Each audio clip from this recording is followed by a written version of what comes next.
दोस्तों नमस्कार। एनसीईआरटी गणित कक्षा 10वीं में आप सभी का स्वागत है। आज हम लोग प्रश्नावली 9.1 के प्रश्न संख्या 12 को सॉल्व करेंगे। अगर आपको ये वीडियो अच्छा लगे तो एक लाइक कर दीजिएगा और चैनल पर नए हैं तो चैनल को सब्सक्राइब करके बेल आइकन को प्रेस कर लीजिएगा, जिससे हर आने वाली वीडियो का नोटिफिकेशन आपको समय समय पर मिलती रहेगी। तो आइए वीडियो शुरू करते हैं। प्रश्न संख्या 12 है, 7 मीटर ऊंचे भवन के शिखर से एक केबल टावर के शिखर का उन्नयन कोण 60 डिग्री है और इसके पाद का अवनमन कोण 45 डिग्री है। टावर की ऊंचाई ज्ञात कीजिए। तो मैंने यहाँ 7 सेंटीमीटर ऊंचा एक भवन बना लिया है और इधर एक टावर बना लिया है। ठीक है, अब कह रहा है कि भवन के शिखर से एक केबल टावर के शिखर का उन्नयन कोण कितना डिग्री है? 60 डिग्री है। ठीक है, तो इसके लिए हमें क्या करना होगा? सबसे पहले यहाँ से यानी भवन के शिखर से ये जो केबल टावर के शिखर है इसका उन्नयन कोण 60 डिग्री करना है। ठीक है, तो इसके लिए यहाँ से यहाँ मिलाना होगा। तो आइए मिला लेते हैं। मिला लिए। अब इसके बाद क्या करना है कि यहाँ क्षैतिज रेखा बना देना है इस तरीके से। ठीक है, और ये जो मेरा कोण है यह कितने डिग्री का बनेगा? 60 डिग्री का बनेगा। अब आगे कह रहा है और इसके पाद का अवनमन कोण 45 डिग्री है। तो अब क्या करना है कि ये जो भवन है इसके शिखर से इस टावर के पाद का अवनमन कोण कितना कह रहा है? 45 डिग्री। ठीक है, तो अवनमन कोण का मतलब ये होता है कि जिसका कोण ऊपर से नीचे की ओर आए। ठीक है, तो आइए सबसे पहले इसको यहाँ से यहाँ मिला देते हैं। मिला दिया। अब ये कह रहा है 45 डिग्री है, तो लिख देते हैं 45 डिग्री। अब आपको यहाँ समझना ये है कि ये जो है ये जेड आकार का है। देखिए ये ऐसे आया है, ठीक है, फिर ऐसे आया और फिर ऐसे आया। तो जब जेड एंगल में होता है तो जितना डिग्री का कोण ए बनाएगा उतना ही डिग्री का कोण यहाँ भी बनेगा। तो ए भी बनेगा आपका 45 डिग्री का। अब इसके बाद इसका नाम दे देते हैं। तो इसका नाम दे देते हैं ए, इसका बी, सी, डी और इसका नाम दे देते हैं ई। ठीक है, यहाँ से यहाँ की दूरी हमें पता नहीं है तो इसको हमें x मान लेते हैं। और ये भवन है 7 मीटर ऊंचा, तो जितना ऊंचा यहाँ से यहाँ है इतना ही ऊंचा यहाँ से यहाँ है। तो ये भी हो जाएगा 7 मीटर ऊंचा। ठीक है, और इसको हम मान लेते हैं y। तो टोटल जो टावर की ऊंचाई है वो हो जाएगा मेरा y + 7। अब इस चित्र के माध्यम से इसका स्टेटमेंट लिख लेते हैं।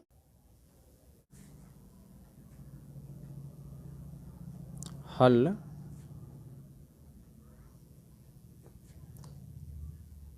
माना कि ए बी एक भवन है, ए बी बराबर 7 मीटर ऊंचा एक भवन है।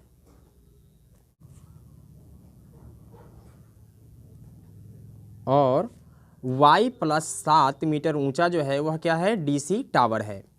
तो y + 7 मीटर ऊंचा क्या है? डीसी एक टावर है।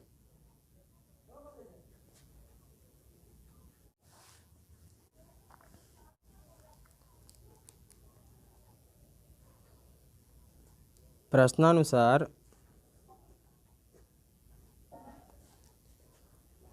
कोण DAE कितना है? 60 डिग्री। तो लिख लेते हैं 60 डिग्री। और कोण EAC कितना है? 45 डिग्री। और इतना ही है कौन सा? ACB। तो लिख लेंगे बराबर कोण ACB। अब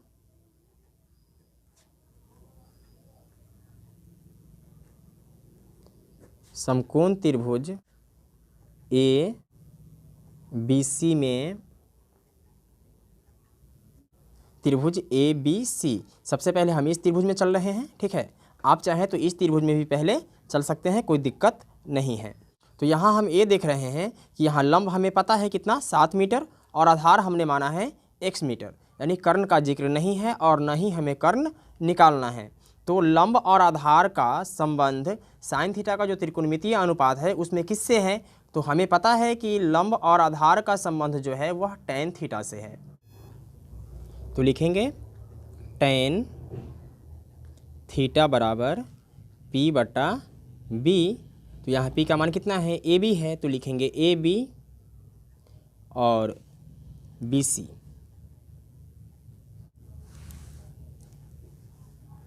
और थीटा का मान है 45 डिग्री, तो लिखेंगे tan थीटा की जगह पे 45 डिग्री बराबर AB का मान कितना है? 7 मीटर, तो 7 मीटर हो जाएगा। और BC का मान हमने क्या माना है? BC माना है x मीटर, तो इसको हम x कर लेते हैं। तो tan 45 डिग्री का मान क्या होता है? 1 होता है। 7 बटा में x, अगर हम इसका काम करते हैं नीचे 1 मान लेते हैं, तो x एकम x बराबर 7 एकम 7, यानी x का मान निकल करके आया कितना? 7 मीटर। तो यहाँ हम लिख सकते हैं x बराबर 7 मीटर, ठीक है। और जब BC 7 मीटर होगा तो AE भी क्या होगा? 7 मीटर ही होगा, तो इसको भी हम लिख सकते हैं 7 मीटर। अब चलेंगे, अब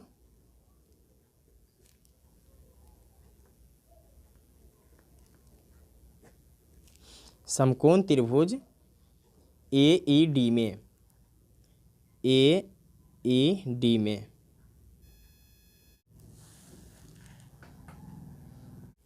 यहाँ हमने D से E की दूरी y माना है और A से E की दूरी यानी B से C की दूरी कितना निकल करके आया था? 7 मीटर। तो यहाँ भी हमने 7 मीटर लिख दिया है, ठीक है। तो आधार तो हमें पता चल गया, y हमें पता नहीं है, यानी हमें y निकालना है, ठीक है। तो कोण के सामने का भुजा लंब होता है, तो A है लंब और A है आधार, यानी लंब और आधार का संबंध यहाँ भी है। तो यहाँ भी हमें क्या करना है? tan थीटा का फॉर्मूला लगाना है। तो लिखेंगे tan थीटा बराबर क्या होता है? P बटा B होता है। तो P का मान क्या है? DE, तो लिखेंगे DE और B का मान है AE, तो लिखेंगे AE। tan थीटा कह रहा है, यानी थीटा का मान कितना है? 60 डिग्री, तो लिखेंगे tan 60 डिग्री बराबर DE का मान क्या माना है? मैंने y माना है, तो लिखेंगे y बटा AE का मान कितना निकल करके आया था? 7 मीटर, तो लिखेंगे 7 मीटर। tan 60 डिग्री का जो फॉर्मूला होता है वो होता है √3 बराबर y बटे 7। तो अगर हम y बराबर करते हैं नीचे 1 मान करके, तो क्या हो जाएगा? y एकम y और 7 से √3 में गुना हो जाएगा, तो ये हो जाएगा 7 √3। तो अब हमारे पास y का मान 7 √3 निकल गया, ठीक है। तो हमें ज्ञात करना है टावर की ऊंचाई। तो टावर की ऊंचाई बराबर क्या है? y प्लस 7, यानी यहाँ से यहाँ की टोटल ऊंचाई क्या है? y प्लस 7 मीटर है। तो आइए निकाल लेते हैं। अतः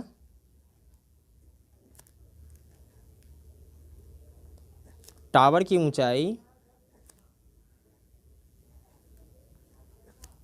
बराबर DC बराबर क्या हो जाएगा? D से E की दूरी प्लस E से C की दूरी। तो D से E की दूरी y है, कितना निकल कर गया है? 7 √3, तो लिखेंगे 7 √3 प्लस E से C की दूरी कितना है? 7। अब यहाँ क्या करेंगे? हम 7 को कॉमन ले लेंगे, तो अंदर में बच जाएगा √3 प्लस 7 एकम 7, यानी 7 इंटू √3 प्लस 1 मीटर। यही मेरा क्या हो जाएगा? फाइनल आंसर हो जाएगा।